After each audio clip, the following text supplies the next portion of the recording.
mind is in our control. Well done, Guardians. And preserved minds clinging to a frail existence. I assume that was directed at me. Did you solve that riddle all on your own? I've cut Clovis's comlink. I don't think his response was important anyway. Exfiltration ready. What is up, my Squirtleites? It is I, your king. Welcome you back to more Let's Play Destiny. In the last episode, we took on the heist battlegrounds here on the moon. Now, I just did it again, but the reason I did it is because this time I went through the playlist variant of Heist Battlegrounds, which is a bit harder. It's a bit of a difficulty spike. It also features champions and the like. And, I had to do this to open up the Seraph chest that spawns at the end. Now, this is what you use your currency on, much like you did with many of the other seasonal things in the past. So, like you did with expeditions and your treasure coordinates and your map fragments, your vestiges of dread at the end of Nightmare Containment, things along those lines. That is what these Seraph key fragments are for, is for opening this particular chest so that you may, one, progress the story, but also, two, so that you can get the best gear of the season. Now, before we jump into Operation Archimedes, really quickly, we can take a look at some of the things I got. I got myself a trace rifle with adaptive munitions and one for all. This is actually about as good of a roll as I can get on this thing with Path of Least Resistance. One for all is really nice on trace rifles because it's so easy to ping 3 enemies incredibly quickly. But adaptive munitions, so this will do good damage to any shield type, not just arc, which is pretty freaking awesome. So that is going to make this an incredibly good weapon for dealing with basically anything majors and minors, just not ultras. I also was able to get myself a couple of armor drops, but those are probably just going to all be trash. Okay, but with all of that done, we have moved on to the step where we have to do Operation Archimedes. So let's head on into the helm. And we can select this one straight from the director. It's a one-time thing, so don't expect to run this one again. But there are other operations missions that we are going to be doing in the future, so don't be too worried about it. It's not like we're never going to see anything like this again. It's not that special, trust me. Here we go. Heidel's forces tried to secure this facility ahead of us, but they weren't able to make it past the towers. Keep out of sight. When the Warmind is fully restored, we'll need this location to access the orbital station and its Warsat network. I know. One step at a time. All right, so we just need to make it all the way across this gap without these towers taking us out. And we're going to need to do that by constantly ducking between cover, spots of cover as we go. So you can see there, I got pretty close there. We're just going to have to take our time making our way across this giant field. So on to the next one. It's all about the angles that you play it at. I'm going to hide out in this one for a moment while I take you out really quickly, and then we can move. So I'm just kind of heading towards where the arrow is pointing on the radar. There's multiple different areas you're going to have to head to on your way over. That is a curse thrall. Let's kill him. Let's keep going. Any of these towers can lock onto us, so keep that in mind. All right, I'm going to go right here as I fight off this cursed thrall here. This one as well. And they are just sprinting today. Okay, so it looks like I need to head on in this way. Oh, this is going to be cutting it close, isn't it? Shoot, shoot, shoot, shoot, shoot. I am going to die. I am very much going to die. Yep, I could not make it to that wall in time. I'm going to try that again, but I need to head over towards where that knight is. Oh, duh, I should have gone over this path. Wasn't even paying attention. Okay, here we go. Sup, knight? Hold on, hold on. Let's let that timer count all the way up. There we go. Now we can go. It's a lot easier, honestly, getting through these if you have an ability to increase your sprint speed. Arc. It's still the best. No offense to Solar and anybody who's a fan of it, but at least at this moment in the game, it's so clearly the worst subclass. No idea what internal defenses are like. Stay alert. Look at the state of this facility. It's an absolute travesty. Well, obviously, it hasn't been freaking used in eons. I mean, centuries and centuries and centuries have passed. All right, down the slope we go. Careful jumping off that thing, especially if there's a door at the bottom and you'll go flying into that and die. And that's not fun. I mean, it's funny, but it's not fun. I've re-established level 1 security clearance. Opening the door for you, Guardian. Thank you. All right, so we got more enemies in here. Let's take them all out. I can pretty much just brute force them with my standard. I mean, remember, Ace of Spades on its own is already such a good weapon even without Lucky Pants that it really doesn't hurt to just use it normally most of the time, too. I really only need to, like, break out the Lucky Pants usage whenever I come into... What the... Stop teleporting. Whenever I come into contact with a really beefy enemy. And those are few and far between, so... Power situation down here is pretty bleak. Our enemies are harvesting arc energy from the reactor. We need to restore power to the inner doors to press forward. You got it. I'm just going to take out all these acolytes as we go. That's pretty much all of them. One of them dropped heavy.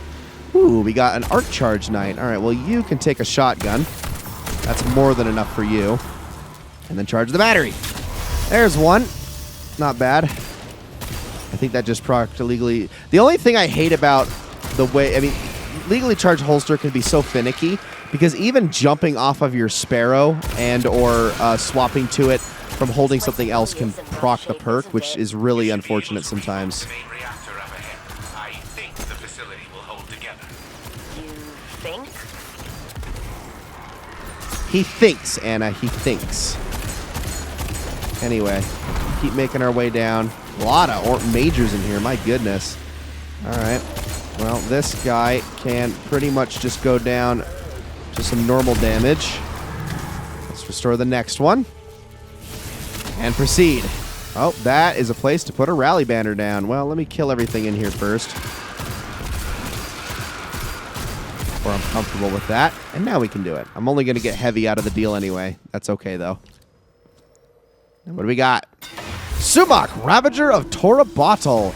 Okay, so the way that this fight works is very, very simple. Every once in a while, he is going to put up a knight-like shield, like the kind that knights actually are able to use, except for it's a very big shield that covers his entire body. You are going to need to be able to work around that, because every time he puts it up as a defensive measure, that makes him vulnerable immediately after the fact. So now is your time to throw in the damage. Well, I've read about this from Crow's field reports. If you stand in those pools of soulfire, the energy should let you bypass those hive shields. Okay, so now we get into the mechanic that Wrathborns have been using since Season of the Hunt, which is these right here, Wrathful Pools.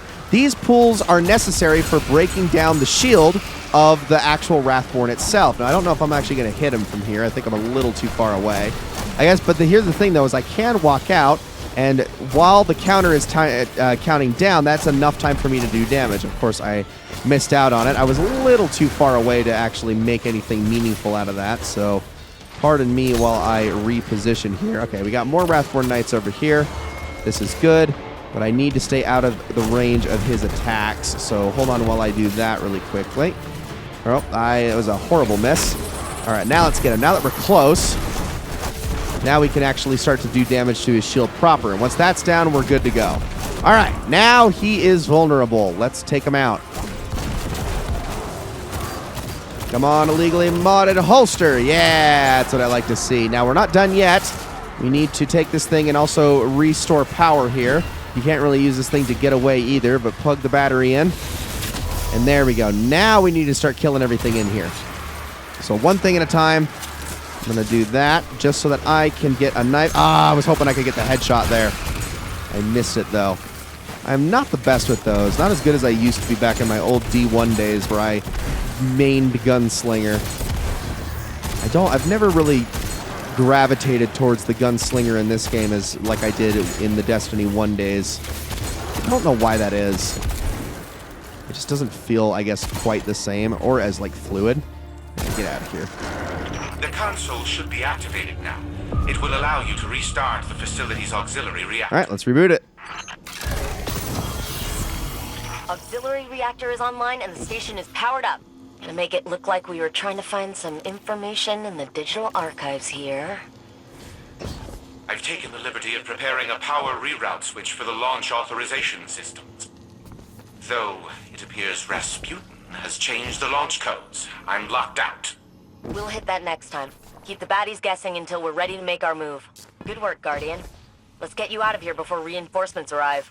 I know, but I still got 30 seconds. No, of course not. Let's get out of here. We're going to head off to the helm, and we're going to take a look at the holo projector before we end this episode. So let's head on straight over that way. Okay, so let's play this thing.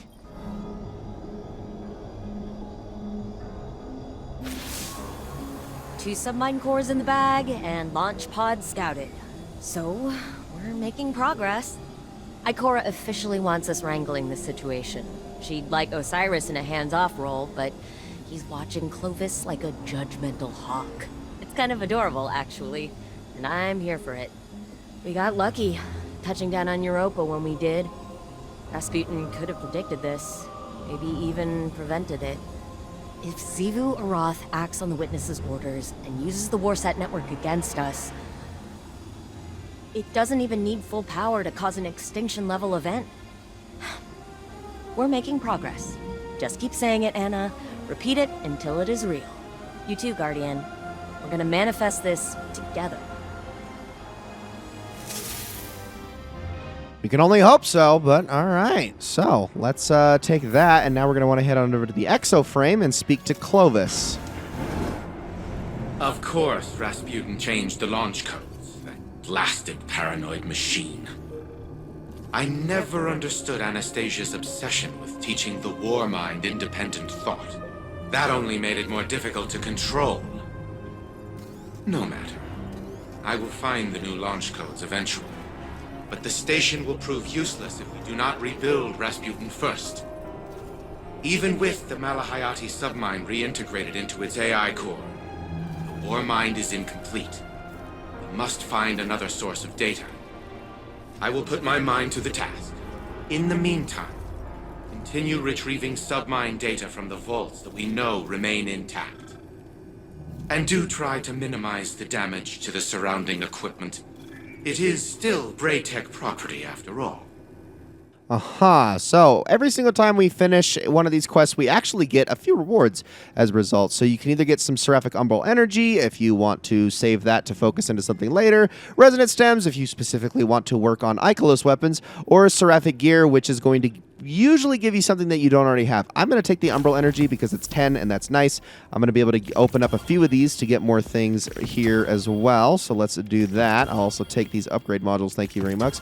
And more Seraphic Gear. Okay, so pretty darn good. I actually have enough that I'm going to be able to get quite a bunch of these weapons a little bit later on. But on top of everything else, the most important part is we can turn in this. More than a weapon, 1 is complete. We get an exoframe module for our troubles, and we can use this to put it into one of these tracks. All right, so when opening, let's see. Chance of getting new season of Seraph gear is greatly increased compared to the chance of getting repeats of gear already acquired. When a repeat does drop, which will be guaranteed after acquiring all gear, it comes with additional exoframe reputation. So this is basically bad luck protection, something that Destiny has not had nearly enough of up to this point. And Bungie's been a lot more cognizant about that, which is really awesome. On this one, you gain the ability to focus individual high-stat season of the Seraph armor pieces. Armor must be acquired previously in order to focus. Just like with any of the other seasons, you eventually get the ability to do this, but they give you this right off of the bat, which is a little bit superfluous if I'm going to be honest, because I'm not going to be using it anyway. However, I do want to focus on some of these tracks here, which is why I am a little antsy and kind of want to just get this one anyway so that I can move up to Ikelos and Seraphic weapon focusing as fast as possible. But in the meantime, guys, that is going to be just about it for this episode. We do have, really quickly, and I think this is the next step here on, for this particular week, listening to the radio message. It's no, you know what? I guess we can just listen to this now. Working late. Aren't you? Zane wants to know if you'd like some tea, coffee, whatever it is you drink. That's thoughtful of him. I used to say the same thing. How thoughtful. Thank you, Saint. Except I never looked up. Not once. My eyes were on my fingers stained with ink. The smudges on the margins of my work. I cared more about my findings than the tea cooling beside me. Or the feelings of the man who made it. You're not listening. I am listening. Then listen well. Your work will outlive you.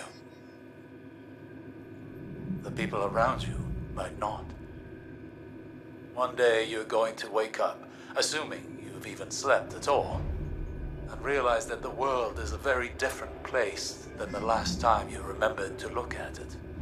You will abruptly viscerally regret the absence of something as small as a single cup of tea. So I ask you again, what would you like to drink?